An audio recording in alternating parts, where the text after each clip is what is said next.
the remarkable aspect about the drama that's built up is, we know, it's not even a spoiler alert that this is a prequel. We know your character's going to survive, right? We know Jimmy McGill, a.k.a. Saul Goodman, is going to survive. We know Jonathan Banks, his character, is going to make it to the next, day, Breaking Bad. But I'm still on the edge of my seat. It's unbelievable. It's truly amazing because you get a chance to see how these people make the decisions that got them to where you're going to pick them up or where you already know they've arrived. And to do that dramatically, Vince Gilligan and Peter Gould, who is the showrunner of this particular show, they are brilliant at creating that tension that allows you moment-to-moment, edge-of-your-seat filmmaking. Every frame is like a film. It's a visual story, and they've mastered the visual story. I'm so proud to be a part of this show in this new incarnation of Better Call Saul that is not a bookend. Many people think it'll be a bookend to what Breaking Bad was, and they will go hand in hand, but there will be space and time in between, which is quite wonderful. And this year, I've had a chance to also show myself in another incarnation on this show, just dropping a little bomb, and that's all I'll say. All right, come on now. What do you mean another incarnation? I knew you were going to ask that, Rich. It's my job. My numbers to are ask good, baby. My questions. numbers are good. I mean, it reminds me of the day I threw out the first pitch in Altoona, baby. And I was down in the basement, and that 90 feet is a long way. It's 90 feet. You're going to have to wait to really find out. But I have been inspired by this show in not only as an actor, but also in other ways.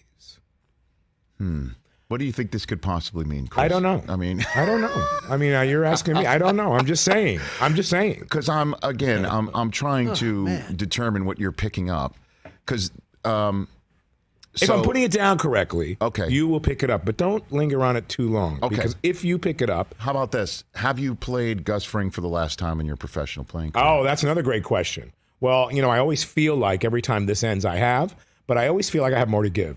And I'm an actor, so I want the audience to know everything about Gus Fring. But if you were able to know less, there's more mystery. And so just when I think it's over, Vince Gilligan says, you never know.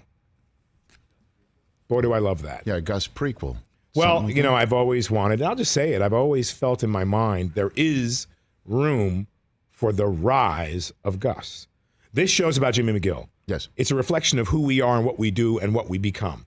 How you become comfortable with that, justify it, and go, Jimmy has a line in, I think it's the fourth season, I'm good at this. Mm-hmm. And you know what? I'm good at this. I can play this guy. And sooner or later, you're going to see the whole picture, I believe. Who are you channeling when you're acting as Gus Fring? The evil side of me, my alter ego.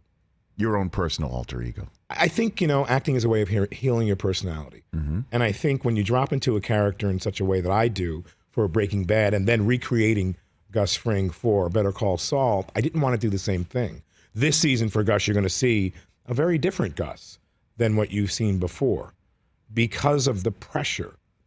We as human beings, when we're under pressure, we either melt, we acquiesce, or we stand up in some other way. But with that, you see new colors. And so you'll see some new colors from Gus in season 6 of Better Call Saul. See, that's the beauty of this show. If you can just drill down as to why this show is successful and why Breaking Bad was successful, removing the imagery from it and how you pointed out going from script to screen and how beautiful it looks and how remarkable it is and how well it is shot and how unique it looks on the screen.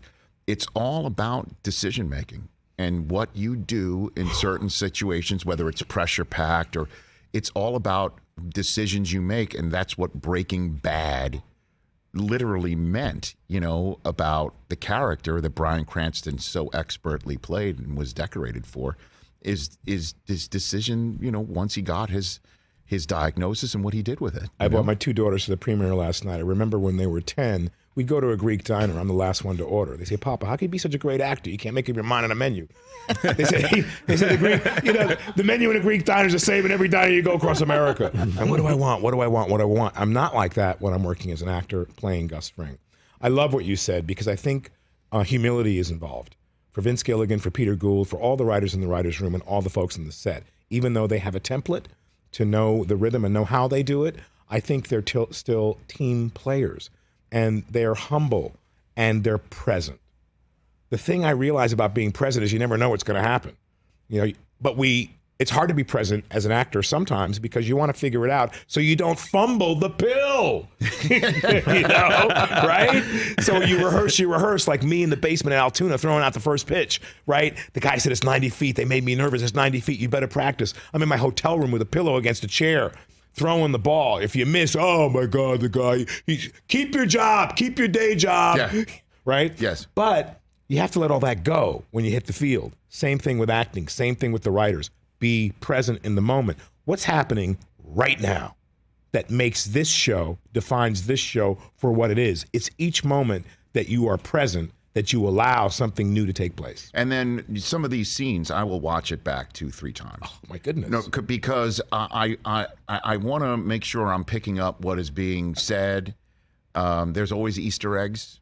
There's always an Easter egg on this program. But also, I just love the acting. I love it when you're doing what you're doing and you're playing your character, and then there's another lead pipe wielding professional doing that in the scene, right? And do you sometimes have to wind down after a scene, like say with Jonathan Banks or with anybody else on that? Jonathan, I love working with him. Yes, the answer is yes. The answer is there's a lot going on in my mind when I play this character. I love, firstly, I'll say what Bob Odenkirk does. And he made me aware of something last night at the big premiere show. Will come on April 18th, of course. You will all see it. But he said, I have a lot of words to depict and to say what I need to say as a character. You have very few. How do you do it?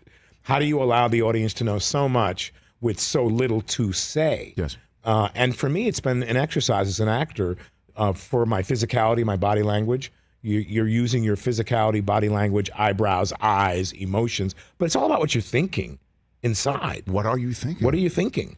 Well, when I'm in a very difficult scene, in a very difficult moment, I have moments with Tony Dalton, who is an amazing actor who plays Lalo Salamanca this season, where I'm just furious at his smarts and what he does. And I'm trying to figure out how to be ahead of him. So that's what I'm thinking. How do I get ahead of him? How do I allow the audience to know I don't believe what's taking place? I have questions. There's something else happening, and then direct them to do things to help me know in my heart what really is the truth. You dig? I do. So there's always some tape playing, but it's not just a random tape. It's a tape that is directly connected to the storyline of this show. And it's the thread comes from Breaking Bad. So, Chris, he took off his hat when he said that there's going to be a new... I noticed that too. Okay, you had your hat. You had your hat on. Let it go. Yeah, Okay, no, I'm not. I can't. Literally, my mind's been churning throughout the rest of this interview, Giancarlo. Okay, so what do we got here? I don't. I was thinking it was just something not even on screen, that maybe he's directing a few episodes. Like, I'm not sure. No, I mean that could. By the way, I'm all in on that. Changing hats, like the figurative thing, like changing hats. That's kind of what that was my first reaction to that. Okay. I love that. You guys are onto something. I'll just, look, hey, you guys got to figure it out. I can't give you too many cues. No, but I know you know that. what? Chris is a smart guy. TJ behind me, he's on it, except he learned today how to say, Big Brother Almighty. and I said to you, don't think too hard. So, Chrissy, baby, there you go. On it. Okay. On it. All right. We learn from doing, and we learn from our experience. By the way. And I'm grateful for the experience to be able to do a bunch of different things this season on Better Call Saul. April 18th. April 18th. Can't wait. Hey, you watched all the way to the end. Thanks for that. Watch more right here.